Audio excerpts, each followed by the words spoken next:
Hello, boxing fans around the world. Thank you for joining us once again on TalkinFight, as we are joined by Christian from the Friday night panel, who is proud to bring you all the boxing results fit to print happening over at Tokyo in the Olympics. And here we go. What do you got for us today, Christian?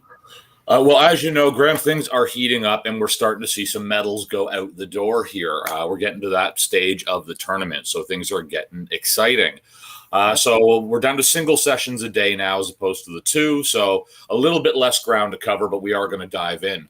We started today with the women's lightweight semifinals, and that saw Kelly Harrington of Ireland defeat Sudanaporn Sisandi of Thailand in a 3-2 split decision.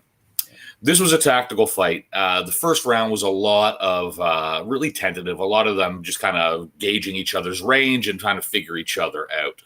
In the end, Harrington managed to nick this one, winning 3 cards on scores of 29-28, and Sisandi had 2 cards of the same score.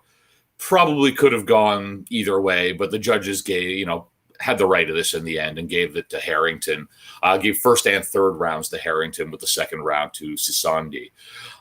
So the top seed from Ireland, it looks good to move on for her gold medal match. But before she gets too excited about the top of the podium here, she still has to get through Beatriz Ferreira of Brazil. Now, you guys will remember I've been talking about Beatriz Ferreira for a few months now as going to be the one to watch in this weight division. And Beatriz took out Mira Potkonen of Finland in a 5-0 unanimous decision here. The 40-year-old Potkonen, we may have seen her in her last major ring at this point in time, or at least her last major final here. This is her second time taking home bronze. She took home bronze in Rio as well, taking home Finland's only medal from those games. And she put everything she had into this fight, but Ferreira's just on a roll right now. She's a terrific boxer. She brings pressure but doesn't get sloppy. She also backed off for a lot of this fight and let the more aggressive Potkonen lead as Ferreira scouted her and basically just had quicker hands and did really well with her counterpunching throughout the whole course of this fight. And Potkonen just didn't have the gears at the end of the day that Ferreira did. So the 2019 world's gold medalist now goes on for Olympic gold. Hats off, of course, to Potkonen here, who only took up boxing a few years back as just a way to get in shape and wound up a 2-time Olympic bronze medalist. So, she's been a lot of fun to watch over the last 2 games, but at this point in time, she has aged out of Olympic competition at 40 years of age, so she will not be eligible to fight at Paris in 2024. Moving on, we saw the men's flyweight semifinals. Carlos Palem took out Ryomi Tanaka of Japan. Now, quarterfinal judges may have pushed Tanaka into this, despite the fact that Uber and Martinez of Colombia was the better fighter in his last fight. There might have been a little bit of bias for the hometown hero there. This time, though, straightforward. Palem was the better fighter here, and the judges saw that as well and said so.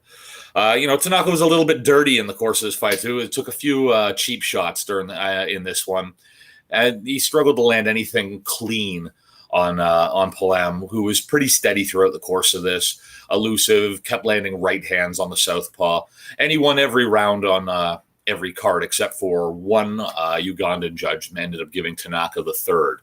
So Palem will now be headed on to flyweight gold, hopefully, but he's going to have to get through Galal Yafai of Great Britain, who took out Sakin Bibosanov of Kazakhstan in a 3-2 split decision. I like Yafai for this one, and I think it's probably going to go to him at the end of the day here. Now, Yafai ended up, even though Yafai did end up just kind of barely hanging on to this one here. He swept the first round and then lost the second round and third rounds in 3-2 overall splits. But he got there. He got one of 3 even cards that he needed in round 3 from the Slovak judge. This was a much tougher fight in the second and third for Yafai, but he more or less did deserve this one. As hard as Bibosanov fought to get it back into it, the Kazakh ate a clean left in the first round. The force of standing 8, and I think that kind of helped sway the judges at the end of the day. Yafai's like watching a guy on fast forward when you watch him fight typically, and I think it's going to be a great final. For my money, though, I think that's going to go to the Brits. In the men's middleweight semifinal action, this was probably the fight of the day. This is the one that everyone was looking forward to, and they were not disappointed. Alexander Kizhniak of Ukraine takes out Yumar Marshall of the Philippines in a 3-2 split. Again, this was a fantastic fight. Two fighters, both very promising pro prospects, both of them aggressive, both hard-hitting, tough guys. Kizhniak just wound up having a bit more left in the tank come the end of this fight. And a clean sweep in the third round put him through after Marshall won both of the first two rounds, 3-2 decision. Marshall, who's 25, just turned pro in December and is already a pretty hot prospect here after his showing in Tokyo. Now, Kizhniak, who just turned 26, if he wants to go pro, he'll be able to basically walk in as a top prospect immediately. This was one of the fights that I was really looking forward to, and I was not disappointed. If you only go back to watch one fight today, make sure you go back and watch this one. But, his work isn't over yet either. He's still got Herbert Souza of Brazil to get through. Herbert took out Gleb Bakshi of the Russian Olympic Committee today in a 4-1 split. For the first couple of rounds, this one went exactly how Souza was going to be hoping that it would go. And he was pretty much locked in up on 4 cards going into the third round. But Bakshi did give it a serious go in the third, and Souza had to play a bit of keep away here. End result still a 4-1 split for Souza, and he's going to be going on to face Kizhniak for gold, with Bakshi taking home a bronze alongside with Marshall here. But, as the big fight on the day, we saw a gold medal go out the door. We saw the men's featherweight final today. Saw Albert Baragaziev of the Russian Olympic Committee defeat Duke Reagan of the U.S. Now, this was pretty straightforward, and I don't see any controversy arising from this fight. Baragaziev took scores of 29-28, 29-28, and 30-27 on the cards on his way through here, with Reagan winning 2 cards, 29-28. So that defeat means that the gold medal drought for the U.S. Men's boxing program, which hasn't seen a top medalist since Andre Ward in 2004, is going to be continuing for at least another few days. The U.S. does have super heavyweight Richard Torres Jr. set for gold medal action. He's going to be up against the heavily favored in that division, Bakodur Jalilov of Uzbekistan on Sunday. Lightweight Keyshawn Davis is still in the hunt for a gold medal as well, fighting in his semifinal match on Friday, just tomorrow. And if he makes it through, his gold medal match will also be on Sunday. The 23-year-old Reagan, who's a Cincinnati native, was a late addition, you guys will remember, to the U.S. team. And he's going to be seeing his stock on the rise now due to this performance at Tokyo.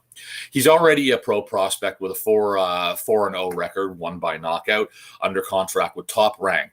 And they're going to be able to use this as a way to market him moving forward. So it's not always just about those gold medals, of course, at least when we're talking about a pro career. Shakur Stevenson won silver in 2016, and, he's doing rather okay for himself with Top Rank so far. Baragaziev, also 23 years old himself, is already gone pro. He's got a record of 3-0, all 3 by knockout right now, in a trio of fights that he's had between July of 2020 and January of 2021. Now, he's already been out there fighting in 10-round bouts, while Reagan has been competing in the 4 to 6-round bout range. And at times during this, you could kind of see the difference in where their development is, despite being the same age. Baragaziev was able to swarm more effectively, particularly in the first round, which threw Reagan off his game. Duke definitely went for it latter in the latter half of the second round and into the third round. And at no point in time was he mentally beaten here. He left it all in the ring. At no point in time could you see that he felt that this was an unwinnable fight. On his way to gold, Baragaziev took out Alexei de la Cruz of Dominican Republic, Senbatar Erdenabat of Mongolia, in a fight where Baragaziev actually had to dig deep because that one almost walked away on him. And he also Cuba's Laszlo Alvarez. Reagan, on the other hand, started off back in the round of 32 and defeated Francis Samuel Kistahuri in a rough fight. Serik Temirjanov of Kazakhstan, in what was probably his best overall performance. Kurt Walker of Ireland, and finally Samuel Takier of Ghana. He is the first U.S. medalist in this division since Rocky Juarez won silver in Sydney back in 2000. The last gold medal for the Americans in this division came back in 1984 when Meldrick Taylor won in Los Angeles. But that wraps us out, Graham, for the day, for the boxing on the day. Going back from yesterday, we were talking about, there was a question whether or not we would be seeing more in the amateur ranks or if he'd be moving pro from Ben Whitaker. And just as I signed off yesterday, a comment slid under the slid through the door just as we were shutting down from Big T, letting us know that that was in fact going to be Ben's last amateur fight. So we're going to be looking forward to seeing Ben moving on to the pro in the upcoming year or so, I'm guessing. And we'll, of course, bring you some news on that. You, I think, though, Graham, said you read an article about Ben this morning or yesterday that you might want to fill our readers in at if he doesn't decide to go pro. I'm not sure if he was serious when he made these comments, but the BBC reported that he, although he got the medal around his neck, he also wants the mayoral chains of Wolverhampton around his neck. He sounds like he's pretty serious about running for mayor. A couple of days ago, I commented he's a good guy. He's well-spoken. He shouldn't be upset at all at his silver medal. He should be quite proud of that fact. He got that far. Not many people do. As most British fighters did the best they could, as all fighters did, quite frankly. And as you know, we've been discussing this since day one.